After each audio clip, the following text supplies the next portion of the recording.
Bom, eu vou começar hoje essa aula, é uma aula sobre anti-inflamatórios esteroidais ou né, chamados anti-inflamatórios hormonais. Na verdade, esse tópico, a gente conhece ele também com o termo de corticoterapia. Essa aula, eu queria pedir a permissão de vocês para colocá-las de forma privada no YouTube, para que tanto a turma da biomedicina quanto a da odontologia tenham acesso, já que está havendo uma dificuldade para que essas aulas sejam acessadas pelo sistema online da instituição. Então, eu queria saber se vocês estão de acordo com que essa aula seja colocada no YouTube de forma privada e só o link seja dado para vocês e só vocês, assim, tenham acesso a ela. Vocês concordam com isso? Sim. Ok. Sim. Ótimo. Ok. Então, perfeito. Está aqui até no chat várias aprovações. A Natália não concorda, Maria Eduarda não concorda. Bom, se vocês não concordam, eu não vou colocar a aula no YouTube. Então, eu vou gravá-la e vou tentar colocar no YouTube, o live. Se não for possível colocar no live, eu não tenho como colocar para vocês, tá? Ah, não, porque eu entendi aqui, Maria Eduarda, que não, olha. Por conta de 2 pessoas? É, porque está escrito aqui, Natália Xavier e Maria Eduarda. Não, ela concordou. Ah, tá, então ok. Então, Ela beleza. concordou. Não, então ótimo, beleza. Ok, então tá bom. É porque eu vi os não lá, ok, beleza. Perfeito, então. Então, vamos continuar com a gravação e eu ponho lá para vocês, assim que a aula acabar, tá tudo lá no YouTube e eu passo o link para vocês, ok? Bom, então vamos começar. Os corticoides são aqueles anti-inflamatórios que são produzidos pelo nosso próprio organismo. Então, eles são substâncias que hoje a gente compra na farmácia, alguns deles são produzidos pela indústria farmacêutica, mas eles eram usados a partir de substâncias que eram retiradas do próprio organismo, tá certo? Então, os corticoides, eles são os hormônios, né, ou são substâncias anti-inflamatórias, que são hormônios produzidos pela glândula adrenal. A glândula adrenal, ela está localizada logo acima dos rins e ela produz as catecolaminas, a adrenalina, noradrenalina, dopamina.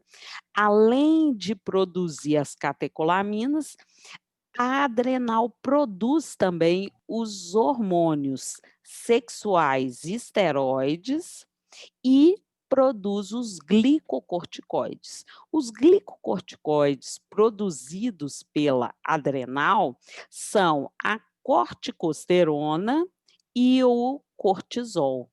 São esses 2 glicocorticoides. E, além da produção dos corticoides e dos hormônios esteroides, a adrenal também produz os chamados mineralocorticoides, cujo mais importante é a aldosterona. O que os mineralocorticoides fazem? Eles vão atuar de maneira a controlar a excreção de sódio e de potássio, e dessa maneira controlar, então, o volume líquido do organismo. Bom, como que o corticoide, né, o cortisol, ele é produzido no nosso organismo? Ele é produzido a partir de estímulos. Eu não sei se vocês já ouviram essa expressão, mas muitas vezes a gente ouve dizer que o cortisol é o chamado hormônio do estresse. Por quê?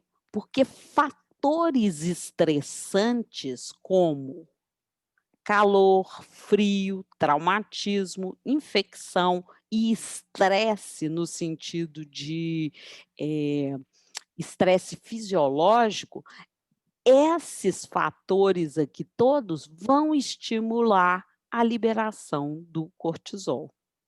Agora, o cortisol, ele tem uma liberação que a gente diz que é uma liberação circadiana. O que quer dizer ele ser um hormônio com liberação circadiana? Quer dizer que nós temos altos níveis sendo produzidos durante o dia e níveis mais baixos durante a noite. Correto? Então, quando a gente fala que a substância ela tem uma produção circadiana, a gente diz que essa produção ela é diferente nos períodos diurno e noturno. O que faz com que essa liberação seja diferente, ou seja, com que tenha momentos em que a liberação seja maior e momentos com que ela seja menor? O que faz isso é a própria concentração plasmática da substância. Então, eu vou voltar nesse gráfico aqui, mas antes eu vou mostrar para vocês como que é, então, o controle da liberação do cortisol. Quando a gente tem o cortisol normalmente sendo liberado no sangue, este cortisol, ele é liberado na corrente sanguínea e na corrente sanguínea ele circula então por todo o organismo. Então, se eu tivesse aqui falando de cortisol aqui plasmático, esse cortisol, ele vai então circular pelo organismo e circulando pelo organismo, ele vai passar pelo hipotálamo. Quando os níveis plasmáticos de cortisol estiverem reduzidos no plasma, que é o que acontece à noite, porque à noite a gente tem os menores níveis, o hipotálamo vai perceber que os níveis estão baixos e vai fazer o quê? Ele vai estimular a liberação desse hormônio CRH. O que quer dizer CRH? Quer dizer hormônio liberador de corticotropina.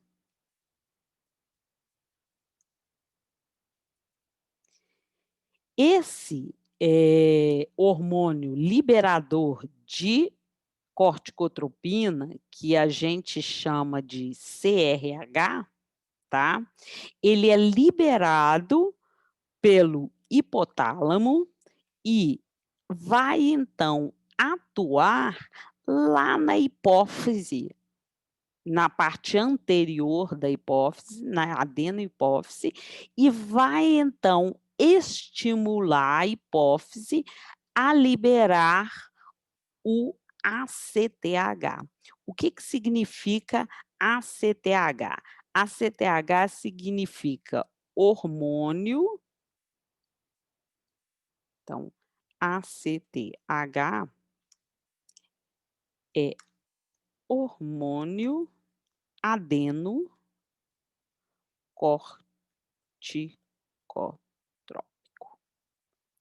Então, esse ACTH vai fazer o quê? Vai atuar sobre a suprarrenal e vai fazer com que ela produza, então, mais cortisol. Então, o que vai acontecer nesse momento? Como houve uma produção maior de cortisol, o que eu vou ter? Eu vou ter um nível, uma concentração de cortisol plasmático mais elevada. Então, vai chegar até o cérebro agora uma quantidade maior de cortisol. Então eu vou ter mais cortisol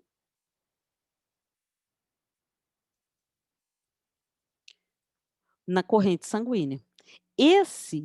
Essa maior quantidade de cortisol na corrente sanguínea aqui, vai fazer então com que o hipotálamo agora produza o quê? Produz então uma estimulação inibitória, fazendo com que diminua a liberação do CRH e a hipófise, então, vai diminuir o estímulo para liberar o ACTH, fazendo, então, com que eu tenha uma redução na liberação do cortisol.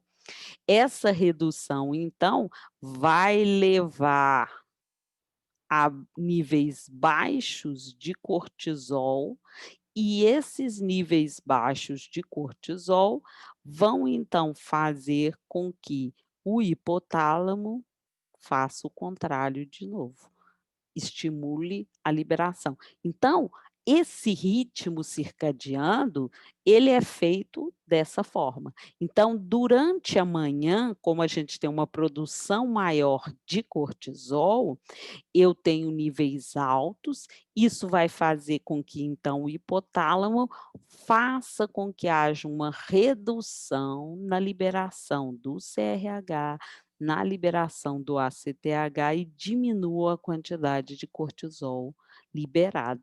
Então, é por isso que nós temos níveis diferentes durante o dia, como eu mostrei para vocês.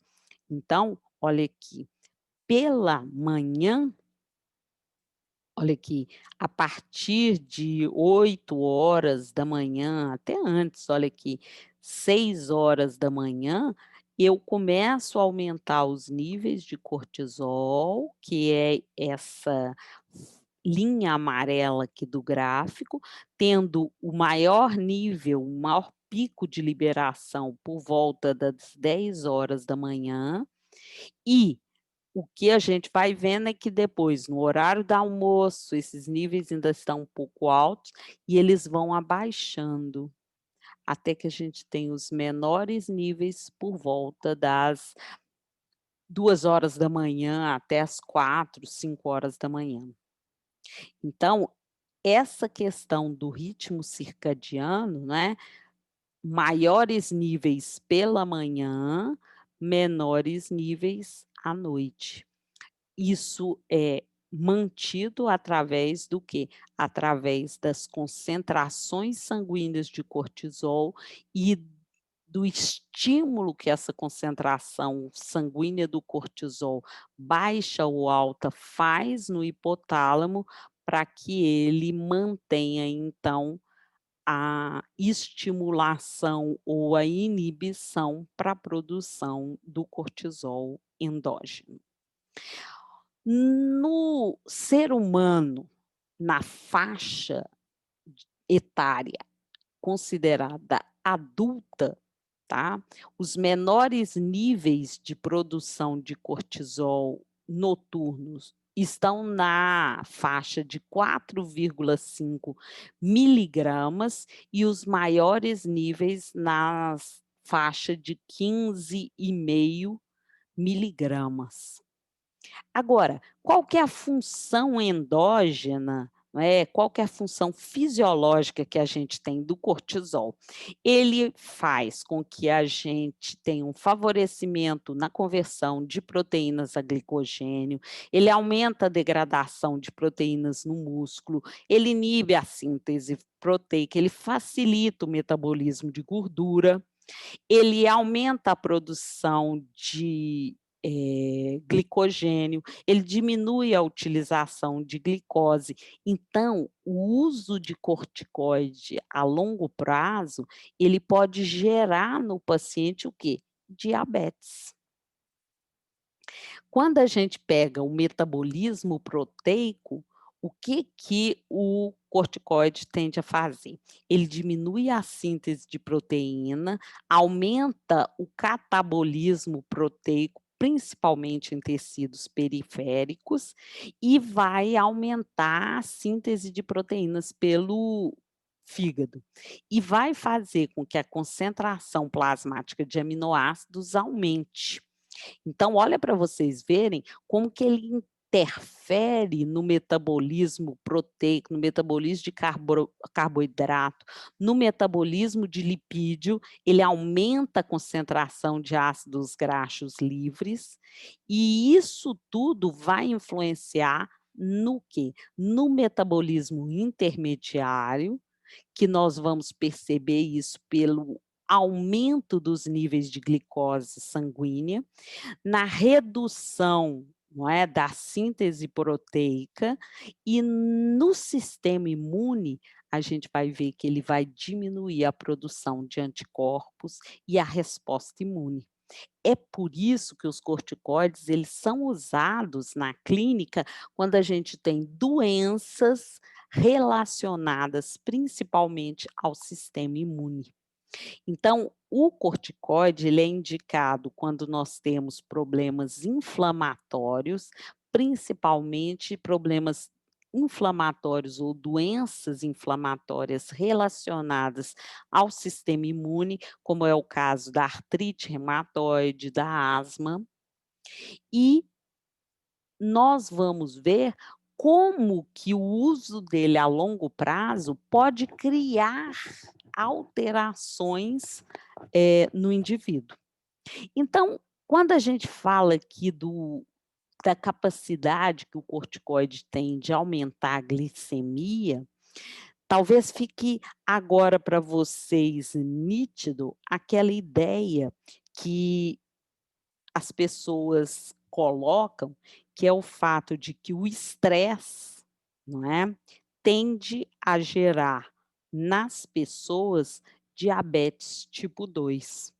Se o estresse da pessoa está relacionado a um estímulo, a um estresse real, e ele se relaciona a um fator que vai estimular a função da adrenal, como a gente viu aqui no início, o que que ele vai levar? Se esse estresse faz com que a gente tenha um aumento na produção do cortisol, esse estresse realmente, aumentando a glicemia, vai gerar nos indivíduos diabetes tipo 2, síndrome metabólica, hipertensão arterial. Então, essas falas que a gente ouve de que a gente viver sobre estresse, a gente acaba adoecendo, ela é real. Por quê? Porque estresse aumenta a produção de cortisol, e cortisol tende a aumentar a glicemia. E o aumento da glicemia, ele gera o quadro de diabetes tipo 2. Correto? Agora, uma outra questão interessante da gente pensar é o seguinte: olha para vocês verem, o, o cortisol no sistema imune, ele diminui a produção de anticorpos. Então, pensa o seguinte: se você usou o corticoide, tá? Ou está fazendo tratamento, por exemplo, para uma sinusite associada à resposta alérgica, e você está tomando corticoide, você deveria fazer uso, por exemplo, ou se vacinar nesse período? Por quê? Quando a gente faz a vacinação com vírus atenuado, o que que nós esperamos? Nós esperamos que o nosso organismo responda produzindo o quê? Anticorpos. Se você estiver com o seu sistema imune reprimido, com uma atividade menor, nós não vamos ter a produção de anticorpos de maneira adequada. Além do que, nós podemos expor o indivíduo que foi vacinado com o vírus atenuado, nós podemos expor esse paciente à doença para a qual ele foi vacinado. Agora, olha para vocês verem, os glicocorticoides no sistema imune, eles atuam da seguinte forma. Lembra lá que eu falei com vocês que os anti-inflamatórios não esteroidais, que eles atuavam sobre a ciclooxigenase?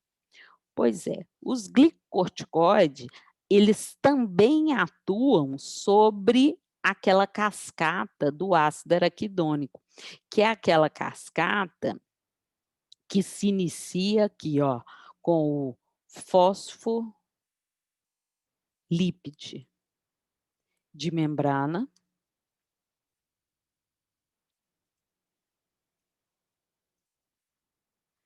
Fosfolípide de membrana, deixa eu pôr isso de vermelho, porque não está dando para a gente ver.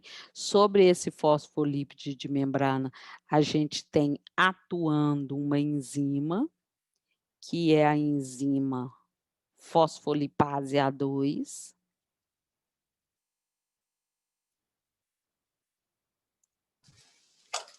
E sobre a fosfolipase A2, né, ela atua sobre o fosfolípide de membrana e produz, então, o quê? Ela produz o ácido araquidônico. Esse ácido araquidônico, então, ele vai fazer o quê? Espera aí só um minutinho, gente. O ácido araquidônico sobre o ácido araquidônico, a gente vai ter quem atuando. Deixa eu só mutar a colega de vocês, senão ela vai ficar falando e atrapalhando. Sobre o ácido araquidônico, a gente tem duas enzimas atuando. Uma é a ciclooxigenase e do outro lado, a gente tem as lipooxigenases, que a gente chama de LOX, que vão estar relacionadas aos leucotrienos, A, B e aí vai, tá? E vai então estar relacionada principalmente então aos leucotrienos e as respostas de quimiotaxia. Já a ciclooxigenase, não é? A COX, que pode ser 1, que pode ser A2, que é induzida pelo processo inflamatório, essa ciclooxigenase, ela está relacionada ao quê? Aos pilares do processo inflamatório, ok? Então, quando a gente fala dos AINES, os AINES atuam aqui. Os AINES atuam inibindo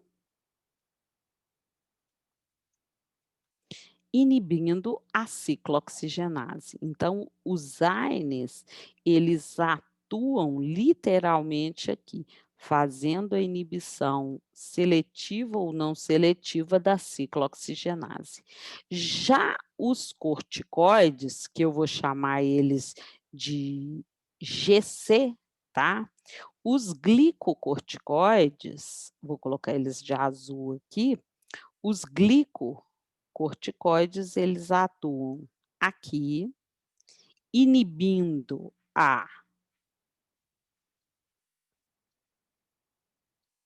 fosfolipase A2, e aí se ele inibe a fosfolipase A2, ele já diminui o ácido araquidônico e vai então diminuir tanto isso daqui, quanto vai diminuir a ação do sistema imune.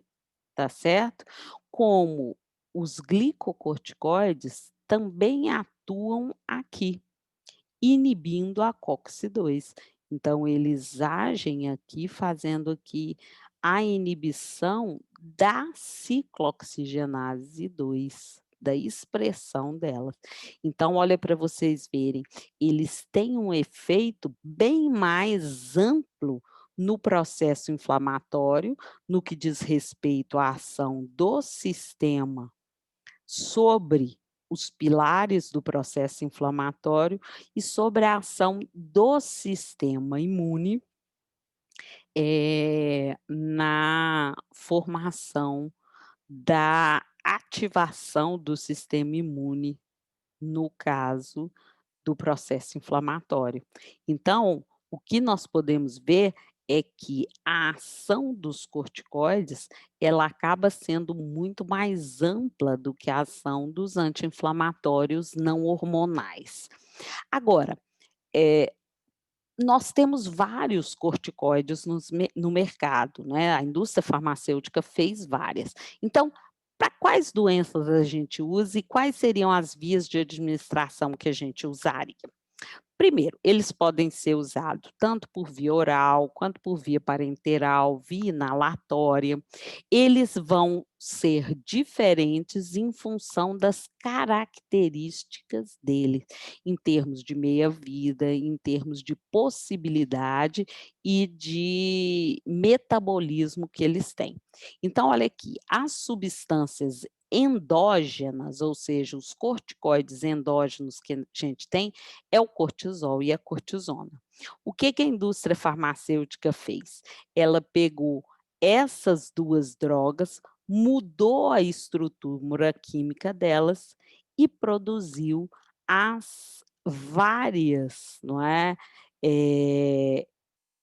substâncias químicas com ação corticoide que nós temos no mercado. Então, a prednisolona, a metilprednisolona, a dexametasona, a betametasona, todas essas substâncias são corticoides e têm variações na sua estrutura que fazem com que elas tenham meia-vida maior ou menor, ou seja, com que nós tenhamos possibilidades de ter uma ação anti-inflamatória mais intensa, uma ação biológica mais intensa. Então, só para a gente pensar nisso, eu coloquei aqui para vocês. Os glicocorticoides sintéticos, que são os medicamentos que a gente tem à base de corticoide, eles vão ser caracterizados em função do tempo de meia-vida deles em glicocorticoides de ação curta, que são os endógenos, os de ação intermediária e de ação prolongada. Então, olha aqui, voltei aqui com alguns conceitos básicos para vocês recordarem. Meia-vida plasmática é o tempo que a droga gasta para cair o seu nível em 50% na corrente sanguínea. E meia-vida biológica é o tempo que a droga gasta para ser excretada, liberada do tecido e consequentemente, do organismo, ou seja, para ser eliminada completamente do organismo. Então, olha aqui para vocês verem. As substâncias endógenas são essas aqui, cortisol e cortisona. Olha a meia-vida plasmática dela, 90 minutos. Minha vida biológica, 12 horas, correto?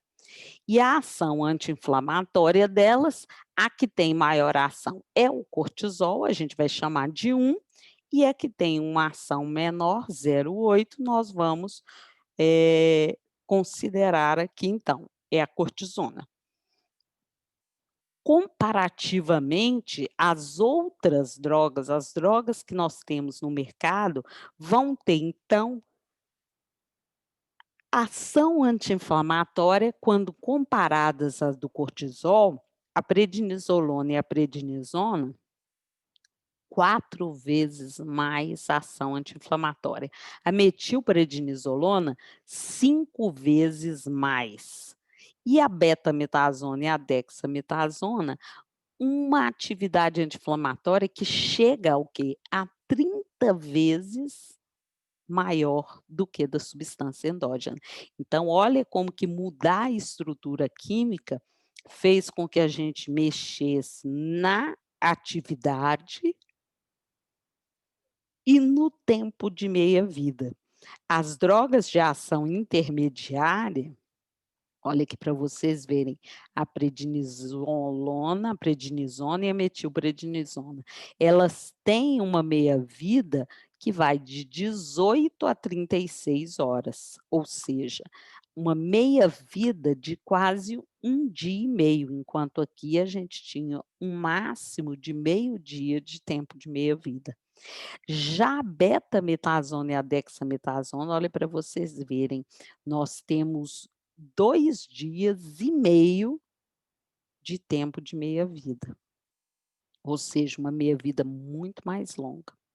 Agora, quando a gente pensa nessa ação anti-inflamatória dessas drogas aqui, quando a gente pensa numa droga que tem 30, 25 vezes mais ação anti-inflamatória, nós temos que pensar que ela vai ter a ação anti-inflamatória e imunodepressora 25 a 30 vezes mais, mas também vai ter aumento de glicemia, redução da atividade do sistema imune, também sendo, né, intensificadas nessa proporção. Então, quando a gente pensa assim, o aumento da glicemia do paciente vai ser 25 vezes, vai ser 30 vezes mais do que a substância endógena consegue fazer. Então, nós temos que pensar que, apesar da ação anti-inflamatória grande, intensa, eles também têm um efeito indesejável também aumentado nessa proporção, correto? Então, olha para vocês verem, essas substâncias, então, são produzidas na adrenal, vão ser armazenadas lá nas glândulas, vão depois ser distribuídas para os diversos órgãos, aonde a gente tem os receptores para os glicocorticoides. Esses receptores, então, eu vou ter a droga interagindo com esses receptores e dessa forma, a gente vai ter o efeito sendo gerado. Vamos então saber como que é a farmacodinâmica dessas drogas, aonde se encontram os receptores.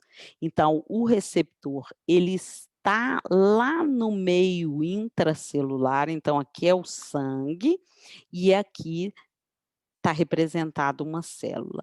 O receptor de glicocorticoide, ele está no meio intracelular, lá no citosol. Quando o corticoide, que é esse desenho aqui azul, tá? Com um H aqui no meio, quando ele entra para dentro da célula e interage com o receptor, esse complexo droga-receptor é capaz, então, de migrar para o núcleo e no núcleo vai fazer a alteração da transcrição gênica. Então, lá no sangue, no sangue não, desculpa, no núcleo, o que o complexo droga-receptor, ou seja, glicocorticoide receptor de glicocorticoide faz? Ele altera a transcrição gênica. Ele altera essa transcrição gênica, podendo fazer o quê? Podendo estimular alguns genes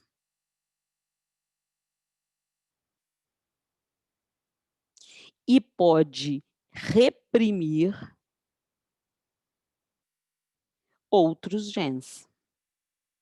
Então, eu vou ter alguns genes que vão ser estimulados e outros que vão ser reprimidos a partir da ação do complexo glicocorticoide, receptor de glicocorticoide, atuando o quê? Atuando no núcleo, lá na transcrição do DNA, tá certo? Então, é por isso que a gente fala que quando a gente toma os glicocorticoides, uma vez iniciados seus efeitos, esses efeitos vão durar dias após a droga ter saído da corrente sanguínea, ter saído do nosso organismo. E aí a gente pode ficar pensando, mas como que esse medicamento ainda está fazendo efeito? Na verdade, ele está fazendo efeito porque ele causa mudanças na transcrição gênica e dessa forma eu vou ter o RNA que está sendo codificado para síntese de diversas proteínas, ele pode ter sofrido estimulação ou repressão. E é essa alteração que faz com que esses efeitos gerados por corticoide perdurem por tanto tempo. Então, a ação dos glicocorticoides, ela vai ser decorrente da interação dessas moléculas de droga com o receptor de glicocorticoide. O que nós queremos, então? Uma máxima atividade anti-inflamatória, ou seja, eu quero que a droga tenha uma ação anti-inflamatória grande, eu quero que ele tenha uma atividade antialérgica e imunossupressora e que tenha uma ação muito pequena sobre os receptores de mineralocorticoides, que são aqueles que vão fazer com que a gente fique edemaciado. Então, a escolha do uso do corticoide se baseia na necessidade que o paciente tem e na dosagem, não é? Em qual o melhor tipo de corticoide, qual a dose que nós precisamos para ter o efeito que a gente quer. Quando eu disse para vocês que os glicocorticoides atuam, né, nessa cascata que os AINES também atuam, nós vamos ver que os glicocorticoides atuam aqui inibindo a fosfolipase A2, diminuindo então a quantidade de ácido araquidônico e, consequentemente, diminuindo então tanto essa ação, não é, das lipoxigenase em produzir os leucotrienos e a ativação do sistema imune, como também vão estar atuando, fazendo o quê? A redução da ativação dos pilares do processo inflamatório. Então, os glicocorticoides não só vão atuar na fosfolipase A2, como eles também vão atuar fazendo o quê? Fazendo a inibição da ciclooxigenase, principalmente da ciclooxigenase 2. Então, eles inibem o gen que expressa a ciclooxigenase 2, diminuindo então a sua expressão. Como é ela, a ciclooxigenase, que é aumentada durante o processo inflamatório, a ação dessas drogas sobre o processo inflamatório é muito significativa, tá certo? Então vamos ver, qual que são as indicações clínicas que nós temos? Quando a gente precisa de reduzir os sinais flogísticos da inflamação, que são dor, rubor, calor, edema e a perda de função. Então, os corticoides vão estar atuando em todas essas etapas, não é, do processo de implantação da inflamação. Ele bloqueia, como eu já tinha dito, a via de metabolismo do ácido araquidônico, então o passo inicial aqui, porque eles inibem a fosfolipase A2 e inibem a liberação dos mediadores químicos, como leucotrienos, endoperóxidos, prostaglandinas, prostaciclinas e tromboxanos. Então, olha, diferente dos AINES, que só atuam na ciclooxigenase, os corticoides vão atuar na supressão aqui dos sinais flogísticos, no bloqueio, não é, do metabolismo do ácido araquidônico e vão inibir, então, não só os mediadores químicos da inflamação relacionados ao sistema imune, como as prostaglandinas e as prostaciclinas, mostrando aqui, então, evidenciando para vocês como eles têm uma ação bem mais ampla do que a dos AINES. Então, quais são na clínica, não é? No dia a dia da clínica médica, quais são as indicações terapêuticas? As mais comuns são asma, dermatite de contato, picada de insetos, principalmente a abelha, marimbondo e vespa. Nos quadros de rinite alérgica, quando o paciente tem reação alérgica à droga, na urticária e em doenças autoimunes, como artrite reumatoide, como lúpus. Então, quando vocês forem prescrever corticoide para o paciente, o que que vocês precisam saber ou pensar? Primeira coisa, o paciente, ele tem uma doença de base com uma gravidade que necessite mesmo a utilização dos corticoides? Ele tem, por exemplo, uma doença crônica como diabetes? Porque se ele tiver, vocês concordam que ele não vai conseguir controlar de forma adequada esse diabetes? Qual a melhor preparação de corticoide eu posso usar nesse paciente? Eu preciso usar a corticoterapia sistêmica ou eu posso usar, por exemplo, tópica? Então, qual o tempo de tratamento que eu preciso usar para o paciente? Por que que essas questões são importantes de serem feitas? Porque eu tenho que pensar que eu posso ter interferências na produção da substância endógena.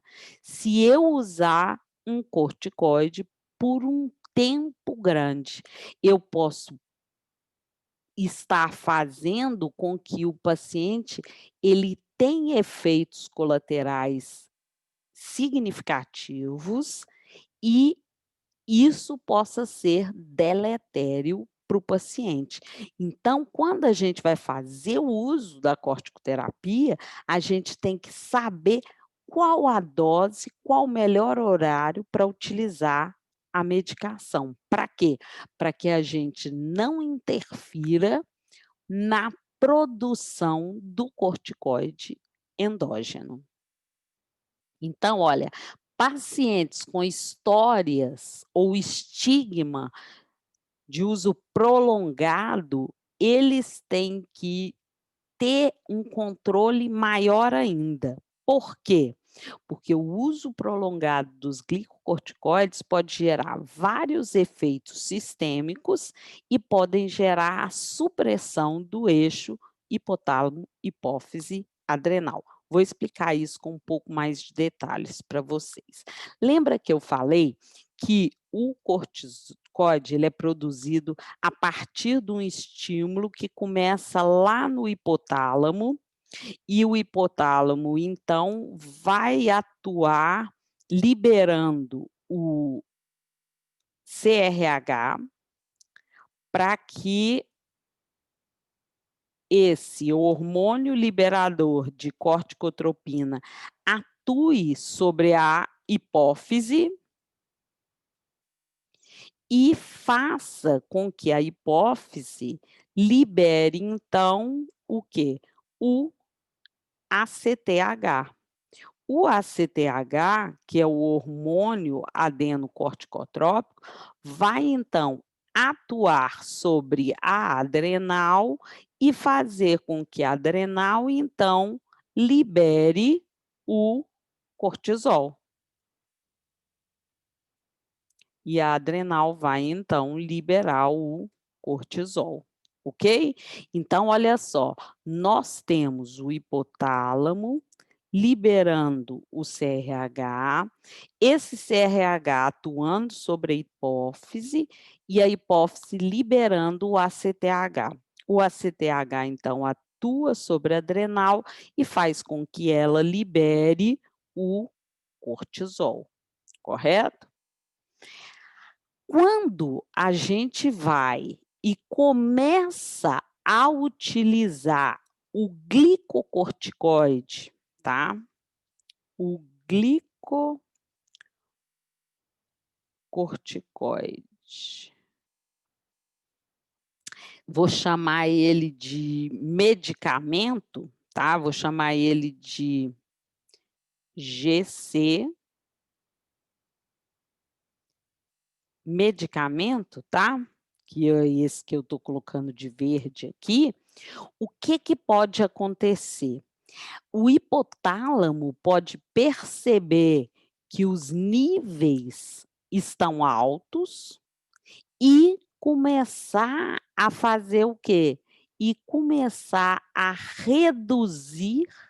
Então, se eu começo a ter muito medicamento circulante, essa quantidade grande de glicocorticoide do medicamento pode fazer com que o hipotálamo faça o bloqueio na liberação do CRH e, com isso, a hipófise também pare de liberar o ACTH e a adrenal, então, não produza mais o corticoide endógeno. Então, isso daqui é chamado de bloqueio do eixo hipotálamo, hipófise, adrenal. Então, esse bloqueio do eixo hipotálamo, hipófise, adrenal, ele vai levar o quê? A incompetência ou a incapacidade da adrenal de produzir o quê? De produzir o corticoide endógeno. Então, ela vai parar de produzir o cortisol. E quando vocês forem prescrever essa medicação, o que vocês vão ter que fazer? Vocês vão ter que fazer uma prescrição o mais racional possível, tentando fazer o quê? Tentando evitar sempre o bloqueio do eixo.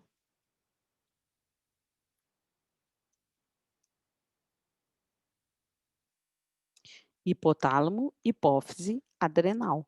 Então, por quê? Porque quando esse eixo é bloqueado e o organismo para, então, de produzir o cortisol, se a gente tirar a medicação do paciente, o que vai acontecer? Esse paciente não vai conseguir responder bem a estresse. Ele, então, vai ter uma dificuldade tremenda de quê?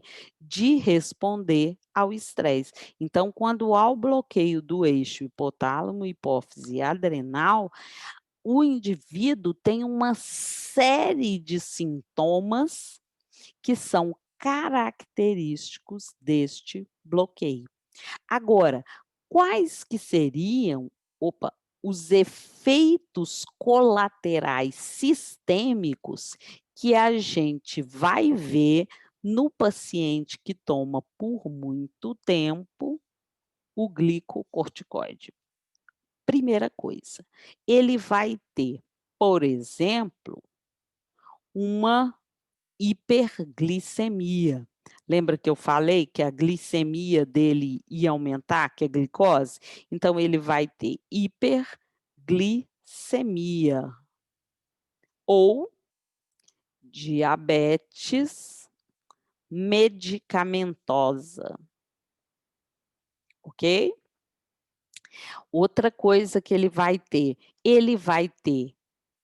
aumento na produção dos osteoclastos. Espera aí, deixa eu colocar aqui, olha. Ele tem um aumento na expressão de osteoclasto. E aí lembra o que o osteoclasto faz? Ele degrada a matriz óssea e vai ter uma redução de osteoblasto. Então, isso vai resultar no quê? Numa osteoporose medicamentosa também. Olha que coisa, nós estamos com um paciente que se tomar por muito tempo, ele vai ter hiperglicemia, ele vai ter aumento, osteoporose medicamentosa, ele vai ter um aumento da pressão arterial.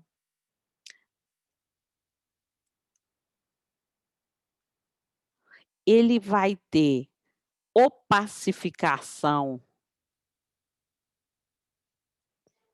da córnea, ou seja, ele vai ter um favorecimento a ter catarata, então não pode ficar pingando colírio de corticoide para o olho ficar mais clarinho.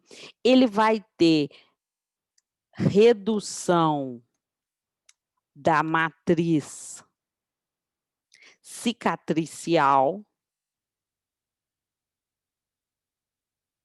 E aí, isso tanto pode ser bom, como isso pode ser ruim. Por quê? Quando a gente pega um paciente que, por exemplo, tem a tendência à queloide, a gente pode usar o corticoide tópico para reduzir a formação daquela matriz, daquela cicatriz, não é? Exagerada.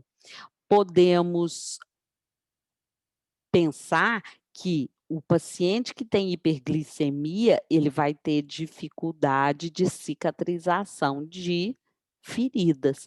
Então, isso vai acontecer com o paciente que faz corticoterapia prolongada e com altas doses. Então, da mesma forma que ele tem um efeito bom, que é aquele efeito imunossupressor, aquele efeito anti-inflamatório intenso, bem mais intenso que os dos AINES, ele também pode gerar muitos efeitos indesejáveis sistêmicos que não tem como a gente fazer com que eles não ocorram. Por quê? Porque tudo isso faz parte da função que os corticoides endógenos mantêm no organismo. Então, não tem como retirar isso. Então, é por isso que a gente tem que pensar muito bem na hora de fazer a prescrição. Se o paciente tomou por um tempo longo, a gente vai ter que fazer a suspensão do tratamento aos poucos, ou seja, nós vamos ter que reduzir a dose. Então, nós vamos fazer a redução da dose gradual até que a quantidade, né, até que a concentração de medicamento seja menor que a produção do cortisol endógeno. Para fazer o quê? Para fazer com que, se a adrenal, não é, ficou bloqueada, ou seja, se eu tenho um quadro de insuficiência da adrenal, para que a adrenal volte, então, a produzir a substância endógena. Por quê? Porque se eu tirar de uma vez, esse paciente pode ter uma síndrome da retirada do corticoide.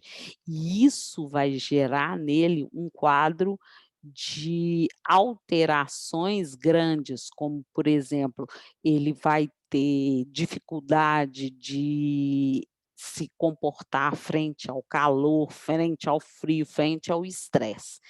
Então, toda vez que a gente pensa na prescrição do corticoide, a gente tem que pensar que a gente tem que fazer uma prescrição para que eu tenha o mínimo de... Professora, Pode falar.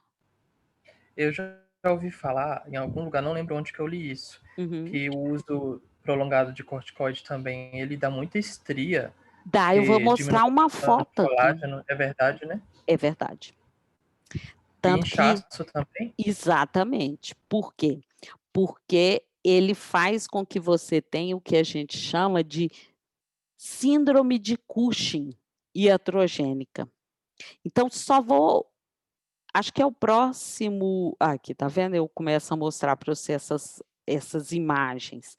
Então, toda vez que você for prescrever ou que você pegar um paciente que usa o corticoide há muito tempo e que precisa parar, você vai ter que fazer a retirada e vai ter que pensar, se você está fazendo a prescrição do corticoide, qual é o melhor horário para ser usado? O melhor horário para a gente usar o corticoide é pela manhã, porque como pela manhã a gente tem os níveis mais altos sendo produzidos, a gente tenta confundir o organismo de que nós estamos usando o corticoide medicamento. Outra coisa, se for possível, usar o menor tempo possível, ou seja, fazer um tratamento de curta duração.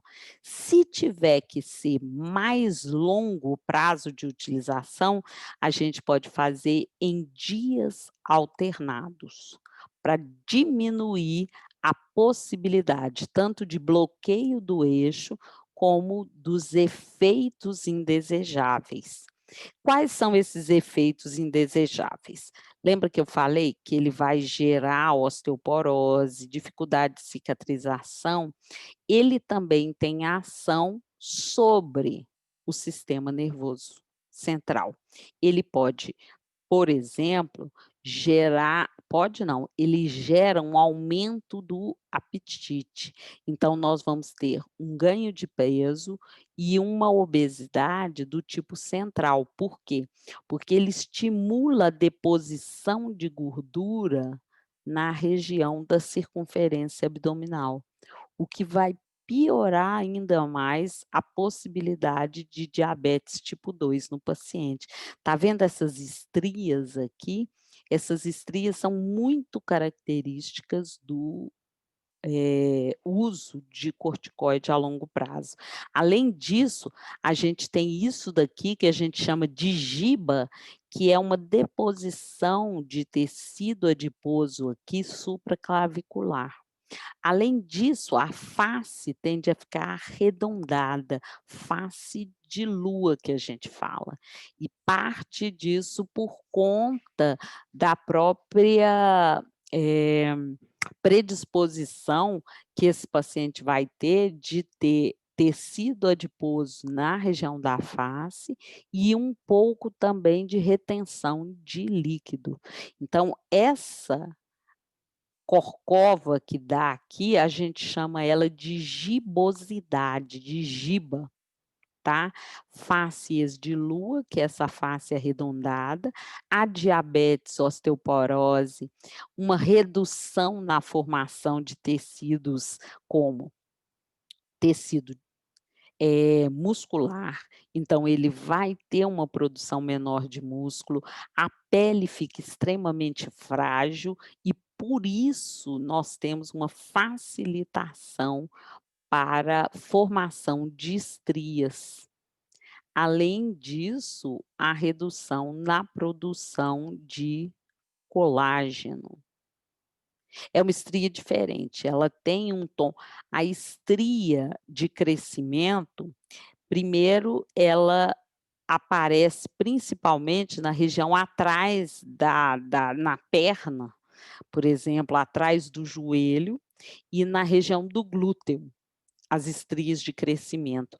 Você vê que as estrias do corticoide usado a longo prazo, eles aparecem na região abdominal e em regiões onde você tem um aumento ou da atividade dos músculos, em que você tem a distensão, sabe, da pele dos músculos, e ela é causada pela fragilidade do tecido. E ela tem uma coloração mais violeta do que propriamente